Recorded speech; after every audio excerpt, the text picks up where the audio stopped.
After a long day of hard work, Thomas the Tank Engine was finally making his way home. But to his surprise, there were two individuals standing on the platform at Farquhar, waving at him. One of them, a young woman, was holding something Thomas had never seen before. Thomas stopped in front of them, looking very confused indeed. Who are you? And what on earth is that horrid contraption you're holding? The girl holding the thing laughed. This isn't just some horrid contraption. It's a gramophone. It plays music to sing along to. Just try it. Thomas looked at the gramophone, and then his soon-to-be opponent. Right then, let's give it a try. 3, 2, 1, go!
Welcome to the island of Sulu. I'm Sir Topham Hatt, and this is Thomas. It is a splendid day on the island, and we can't wait to take you on the thrilling adventures of Big Engine Brawl. So get your tickets and hop on board for non-stop excitement. To play through the main songs of Big Engine Brawl, select Story Mode. If you wish to select one of your favorite songs, as well as some bonuses, please choose Free Play. Big Engine Brawl comes with exciting achievements for you to uncover. To view these achievements in my office, select Awards. To change various settings such as difficulty and graphics, please choose Options. Lastly, you can view and support all of the amazing people who helped to create this experience by visiting the credits. With so many places for you to explore, you and Thomas had better get started. All aboard!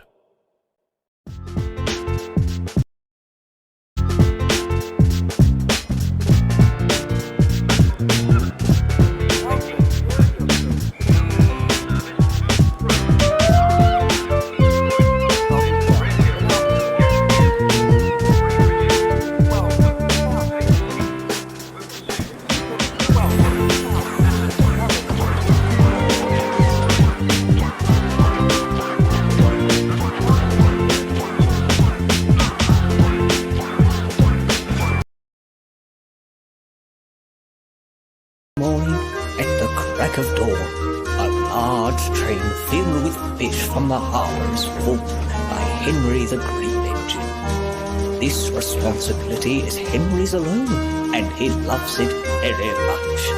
But one morning, while he was waiting for his train to be loaded, he spotted two unfamiliar figures standing next to him that he did not recognize.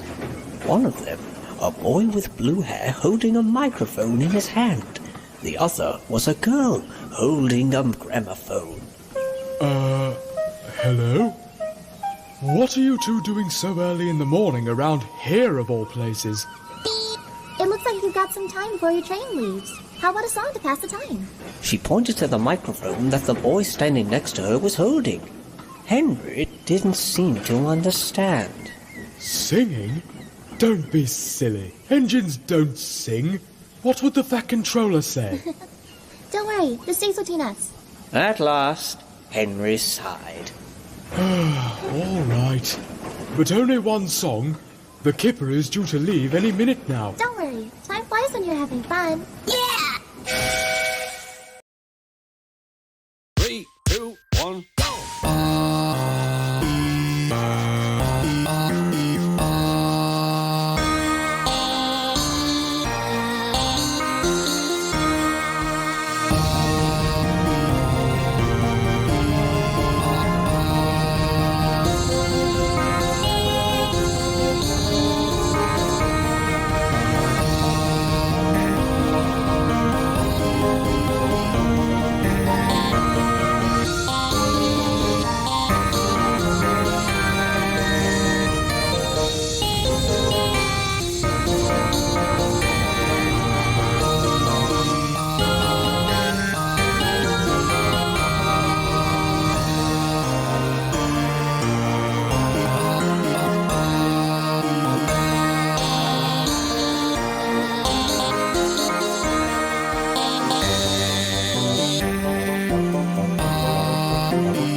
A smile formed on Henry's face. Now that was interesting. I especially enjoyed the part of the song where... But before Henry could finish, the harbour manager ran up to him, red in the face. "What are you still doing here, Henry?" he said. "The Kipper was due to leave ages ago." Henry tried to explain himself, but to no avail. The boy and girl who convinced him to sing had vanished. Sorry, sir. Feeling defeated, Henry chuffed away quietly with the flying Kipper. Later that morning, James the Red Engine sat idly with his train. Where am I, driver and fireman? I just want this dirty job with these dirty trucks to be over already. Just then, the boy and girl who had sung with Henry walked up to James. Hiya! Are you two supposed to be my crew? But I've never seen you before. And you're so small. Don't worry. You can trust us. We'll make sure that your next round is both splendid and exciting. This guy right here's been aching to go for a song with you for some time now. What do you think about one while we're on our way? James paused for a moment. He looked at the two of them, the microphone and gramophone. He was skeptical at first, but thought it'd be best to play along. All right then. Let's get a move on, shall we? 3, 2, 1, go!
Time had passed on the island of Sodor after James's accident, and upon his return, there was one engine in particular who was not fond of the idea of meeting a similar fate. Soon, the dynamic duo approached him as well. Oh, no, you don't. I've heard all about you. First you delay the flying kipper and Henry goes flying off the rails trying to make up for lost time. Then you hijack James's cab and he gets put out of commission too. The two glared at the large steam locomotive looking down at them.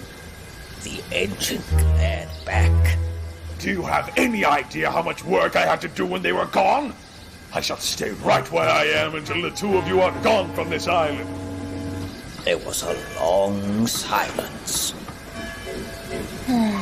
Look, I'll tell you what. If you can beat him, in a musical battle, the two of us will leave here. For good. Is that right? Gordon the big engine let off steam and approached them out of his shed. You have a deal. 3, 2, 1, go!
isn't over. Not by a long shot. Henry! I'm on it!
Just get out of the way.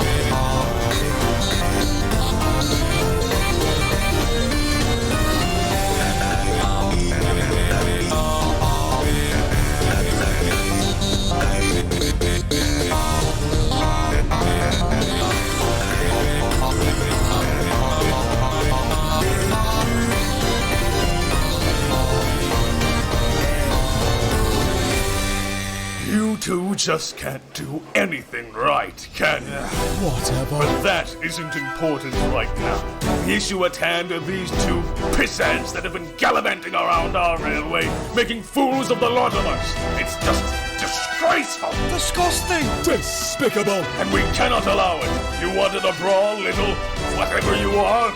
We'll show you what big engines can really do.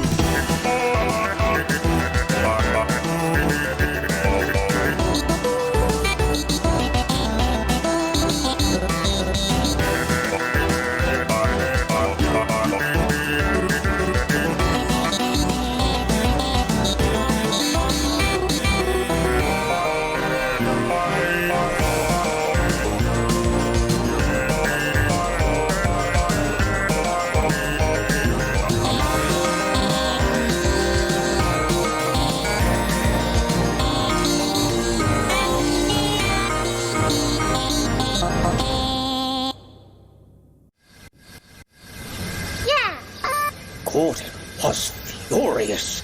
He went red in the face and was about to tell the two what he thought about their victory. Why, you little... But just then, he heard a whistle.